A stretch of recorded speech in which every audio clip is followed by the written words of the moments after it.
그 정승화 저기 총장. 예. 그러니까 그때는 이제 계엄사령관을 예. 겸임하고 있었습니다. 예. 그 12.6부터 해서 12.12까지 정승화의 역할은 어떤 거였다고 평가를 하시나요?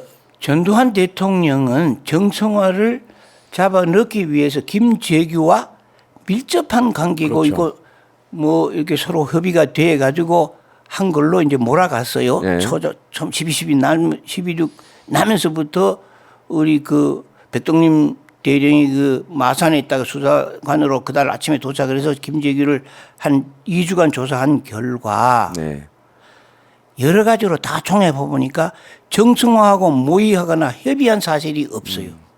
사실도 제가 볼 때는 제가 그 박응주 소령 때 내가 아주 친했어 대령하고. 그런데 김재규 씨가 의도적으로 살인을 하려고 그랬다면 거기서 출발할 때 임동서 출발할 때 박응주 앞서 보고 야 내가 오늘 저녁에 쏜다 마음 각오하고 준비해라 총 준비해라 있을 것이고 또 정승화 장관 만날 때도 차지철한테 전화 받자고 저녁 식사하기 전에 우리 만납시다 저녁 먹읍시다 그런 거야.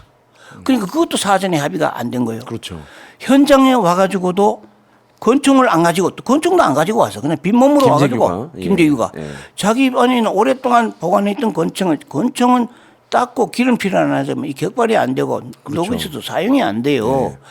자기가 그 총을 가지고 차지철을 쏘고 박정희를 쏘려고 그랬다면 하루 전이쯤이라도 권총을 만졌을 텐데 그 오래 있던 권총 그냥 그놈 들고 쫓아가서 나갔다는 거죠. 여러 가지로 볼 때 전혀 정승화와 관련이 없는 단독 살인범입니다. 네. 우리가 볼 때도 네. 또 백동림 씨도 조사할 때 그렇다고 보고를 다 발표를 냈어. 네, 보고를, 네. 그리고 백동림 씨 책을 내가 가져왔는데 그 책을 읽고 나하고 전화도 많이 하고 여기 일산 병원에 있기 때문에 내가 참 위로금도 보내주고 이렇게 했는데 그분이 사실대로 보고한 거 보면 지금 제가 얘기하는 거와 같은 맥락이에요. 그러면 정승화는 죄가 없는 사람인데 전두환 씨가 자꾸 끌고 넣고 그걸 제거해야 자기가 큰 일이 생기잖아요. 73년도 윤필용 손영기를 제거하지 않으면 자기 세상에 안 왔습니다. 그때도 그 윤필용 장군과 친구를 제거하고 이번에는 딱 12.6이 나니까 정승화 제거하고 최규화 대통령까지 제거하겠다는 욕심을 부리고 네. 화평은 지금도 합수본부장이 참모 총장과 대통령은 직권으로 조사할 수 있다고 지금 주장하고 있잖아요. 그러니까 그래서 정승화 씨는 억울하고 그날도 허삼수가 연행을 하는데 세 가지 거짓말을 합니다. 첫째, 권정다리가 간다고 거짓말합니다. 둘째, 대통령 재가가 났다고 거짓말합니다. 셋째, 전두환 씨는 500만 원 받았고 정승화 씨는 300만 원 받았어요. 그런데 당신 돈 받은 거 조사하려니 녹음실로 가자. 네. 이 세 가지 다 보안사령관이 정승화 총장이 세 가지 거짓말을 하면서 연행을 하는 거예요. 그렇죠. 그러면서 사람을 막 쏴 죽여. 얼마나 나쁜 겁니까? 그 시간에 전두환 씨는 대통령한테 가가지고 정승화 총장이 돈 먹은 게 추가로 밝혀졌기 때문에 연행해서 조사를 해야 되니 결재를 해 주시오. 이렇게 이야기를 합니다. 근데 제가 말씀드린 이런 부분들이 전두환이가 왜 정승화를 잡으려고 그랬고 왜 대통령한테 재가를 받으려 하는 얘기가 그 영화에서 조금 언급이 됐더라면 얼마나 좋았겠어요. 그런데 그거를 뭐 좀 의도적이었는지 모르지만 가다가 스톱. 그 청와대에서 9억 돈 얘기 그 이렇게 다발 내 가지고 뭐 얘기하잖아요. 네, 영화에도 좀 나오죠. 그게 나오는데 그건 어떻게 되냐면 그 얘기는 이따가 예, 하시니까 그 영화에서 보면은 어쨌든 정승화가 전두환을 엄청 견제하고 그거는 왜 그러냐 하면 네. 1963년 7월 6일 날 전두환 노태우들이 쿠데타를 했어요. 친위 쿠데타를 누가 잡아갔냐면 정승화가 잡아갔어. 아, 구원이 있는 거군요. 아이 그건 엄청난 원한 관계가 있죠. 63년 7월 76 쿠데타라고 그러는데 여러분이 그 인터넷에 어디가 다 찾아도 없습니다. 이것은 손영길 장군의 증언으로 제가 기록을 해놓고 이렇게 알리는 겁니다. 그러니까 이미 한번 친위 쿠데타를 한번 한 적이 있구만요. 그 전두환이는 집단들은 아니 술도 먹어본 사람 먹고 뭐 떡도 고기도 먹어본 사람 먹는다고 전두환은 63년 7.6 구태타를 해가 다 구속이 됐어. 어. 그런데 그 손영길이가 전속부관인데 카카 이거 육사 11개들인데 카카를 위해서 충성을 하려고 그러고 친위 구태타를 하려고 그런 거니 그만 훈방해서 좀 앞으로 근무를 잘하게 도와주시오. 이러니까 박 대통령이 참모총장과 정승화 방첩대장이 보고하기 전에 어이 그거 말이야 훈방해 소령들이 뭘 했겠어 해 그래가지고 그때 옷 벗고 구속될 사람들을 손영길이 요청으로 박 대통령이 훈방을 해줬어요. 아, 살렸군요. 그때 그 사령관이 정승화야. 그런데 63년에 정승화 잡아였고 이번에는 전두환이가 정승화를 잡아요요. 그런데 그 중간에 그때 당시에 김재춘 중앙정보부장이 12월 5일경 12 며칠 전에 정승화한테 와서 여보 동기생이니까 당신 그때 말이야 그놈들 다 그냥 제가 옷 벗게 되는데 그걸 왜 안 벗기고 놔둬가지고 지금 걔들이 지금 당신 잡으러 와. 그냥 안 있을 거야. 당신 준비해. 이렇게 조언을 해요. 근데 그 얘기가 전두환 귀에 다 들어가는 거야. 녹음하니까. 도청을 하고 있었으니까. 도청하니까 일거수일투족을 예의 관찰하고 언제 잡아먹을까 생각 대기하고 있는데 김재춘 씨 와가지고 너 옛날에 73년도 그 사건 때 그놈들 작사를 내야 되는데 그때 살려줬으니까 지금 당신이 재패 들어가. 그러니까 정승화 총장이 하는 말이 여보 걱정하지 마. 다 돼 있어. 이제 저 전두환이는 동양 경비사령부로 보낼 것이고 군은 하나회가 이게 다 쥐자는 게 아니야. 이제 정상으로 가고 있어. 이 말을 한 걸 다 전두환 씨가 듣는 거예요. 어쨌든 전두환은 63년도에 이미 쿠데타를 해봤고 했죠. 그거를 처리한 사람이 이제 정승화였어. 그러니까 어떻게 구원이 있었는데 결국은 한 16년이 지나서 어쨌든 네. 복수를 한 셈이네요. 딱 거꾸로 돼버렸지. 예. 과거에 잡혀 들어갔다가 이번에는 자기가 때려 잡으니까. 그때 친위 쿠데타를 했을 때 사실 전두환은 옷 벗겼으면 그때 없었으면 이런 일이 없죠. 예, 하나회도 없었을 전혀. 테고. 그건 어떻게 되냐면 하나회가 64년 3월 1일 조직이 돼. 그런데 구테타 모의는 5월 1일 날이에요. 두 달 후에. 그렇군요. 그다음에 구테타 실행 날은 7월 6일이야. 거기에 육사 11개들이 9명이고 전두환, 노태우 등등. 정호영, 권익위 뭐 하여튼 육사 11개들이 그 하나의 속도의 11개들이 주동이고 거기에 육사 17기 허화평이가 참여해. 육군 중위 달고.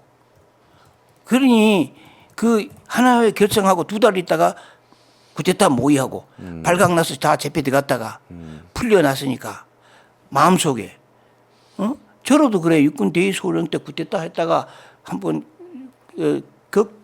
풀려났으면 그 구테타에 대한 미련 또 그 구테타에 대한 언젠가는 구테타로서 뭘 해야 한다는 그런 마음이 남아 있게 돼 있어요. 인간이란. 근데 어쨌든 이제 일부에서는 정승화에 대한 인물평을 사실 박정희 정권을 떠받치던 군부 수뇌부의 일원이었고 그 전두환과 정승화의 대결은 그러니까 박정희를 잃은 보스, 박정희를 잃은 군부 내의 주도권 다툼으로 이렇게 보는 시각이 있거든요. 그건 어떤가요? 있어요. 그는 지금 11.6이 딱 나니까 정승화 씨가 자기 사람을 장태환 씨를 그렇죠. 수경사령관 시켜버려. 네, 맞아요. 그러니까 이쪽에 하나회들이 발칵 일어나서 수경사는 하나회 것인데 이걸 어떻게 비하나에게 주느냐 반발이 나고 하나의 성격 장태환 씨 성격이 대단한 사람이요. 어떤 일이 있었냐면 김상구 중령이라고 전두환 씨 동서, 전두환의 아래 동서, 이규동 장군의 둘째 사위 이 15기생이 장 장군이 훈시에 갔다 이래 보니까 포 진치를 만데 잘못하니까 이거 좀 잘해. 이거 장교가 이런 것도 못하고 뭐 이런 장교가 있어. 이랬더니 여보시오. 나는 군사학을 4년 공부한 사람이야. 육사 출신이야. 당신 1년 했잖아. 뭘 알겠어. 그리고 내가 당신보다는 더 파고 있는 사람이야. 어디 함부로 말해. 이러고 달게 들었어. 그 이 사람이 부대에 돌아서 진 장군 보고 이거 징계위원회에서 처리해 주시오. 그냥 진 장군이 여보 내일 내 불러서 혼내주고 교육시키면 되지 뭐 참으시오. 그러니까 장태환 씨가 아닙니다. 나는 저런 악명하고 버릇 저런 놈하고 군대 생활 같이 못합니다. 저거 하나회인데 저놈들 그냥 두면 안 됩니다. 그러니까 진정정정이 할 수 없이 징계위원회 붙여서 구속시켜서 옷을 뺏겨요. 그러니까 이 장태환이는 개인적으로 전두환과 원수지간이야. 그 장태환 사령관 얘기는 좀 이따 하고요. 아, 예. 예. 그 정승화의 회고록이 있는데요. 12 사건 정승화는 말한다라고 하는 회고록이 있습니다. 거기 보면 정승화는 이렇게 얘기를 합니다. 나는 김대중 씨에 대해 이전부터 약간의 의혹을 갖고 있었다. 그러니까 이게 12.12가 일어나기 전인 1979년 11월 26일 계엄사령관 자격으로 언론사 사장들을 초대를 해서 이런 얘기를 합니다. 김대중은 곤란하다. 이렇게 정승화가 발언을 해요. 그다음에 뭐 그 계엄사에서 당시 그 제야 지도자였던 함석헌 선생도 사실 구속을 합니다. 체포를 해가지고.